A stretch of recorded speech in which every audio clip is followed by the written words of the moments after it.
bisa cek aja sendiri di deskripsi atau ke alianka.id/agusteo aja. Itu ada pembelajaran 100 jam itu udah recorded yang ngomongin gimana cara ngedit, gimana cara pakai Canva, gimana cara pakai AI, itu semua udah ada di Spotify, udah ada di 100 jam pembelajarannya. Dan setelah itu kalian juga bisa masuk ke kita punya booth ya, 12 kali pertemuan. Dan kalau misalnya kalian mau one-on-one sama gue bisa lagi tempat kalian pertemuan dan udah banyak banget cerita-cerita sukses dari alumni Ruang Kreatif. So gue udah tarik bisa cek aja lebih di deskripsi. So itu aja gue hari ini, gue harap bisa membuka Ini ku isor ya. Mas Isor sama nih lah.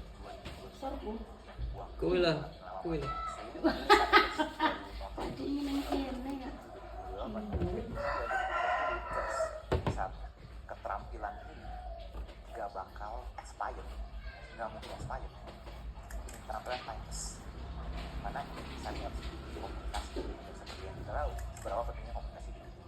Lu pinter doang tapi gak bisa komunikasi, lu juga gak bakal kemana-mana. Karena kita ngeliat orang kayak gitu lah, yang pinter yang ampun tapi gak bisa komunikasi, jadi lu bisa kesana aja gitu.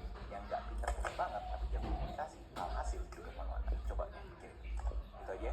Jangan lupa stop share ke kalian. I'll see you next video. Salam kreatif.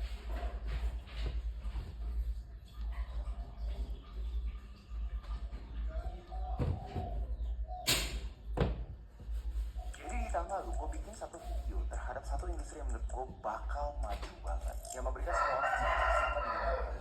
Ada yang ngatain, ada juga yang langsung beraksi. Dari ibu-ibu yang akhirnya bisa menghasilkan 4 miliar dalam setahun, dan bapak-bapak yang bisa dapat miliaran juga dan kerjanya cuma dari rumah doang. Tapi dari ini semua masih banyak yang berasa ini hanya tren belaka. Tapi kalau dicek Google Trendnya, terkesan malah makin naik banget. Industri produk digital, dimana contoh kasus yang tadi gue share terhadap bapak-bapak dan ibu-ibu ini, kalau misalkan kalian tahu, produk digital itu CLBC-nya itu sangat rendah, atau bahasa ekonominya marginal cost-nya hampir nol. Jadi mereka bisa dapat 4 miliar, itu literally bisa banget 99% margin itu bisa masuk ke akun kalian. Dibandingkan jadi kalau misalkan kalian itu omset 4 miliar, bisa aja CLBC kalian 90%. Sedangkan produk digital, yes, kalian nggak salah dengar, bisa sampai 99%. Dan gue mau langsung disclaimer dahulu, gue bagikan informasi ini bukan untuk flexing. Gue bikin video ini berangkat dari keprihatinan. Berapa banyak dari kalian yang lihat ke kiri dan ke kanan, terlihat banyak banget terjadi hal yang negatif. Dari PHK, energi muncul, belum makroekonomi yang kagak nentu. Sampai kalian yang masuk ke dunia digital dengan produk pun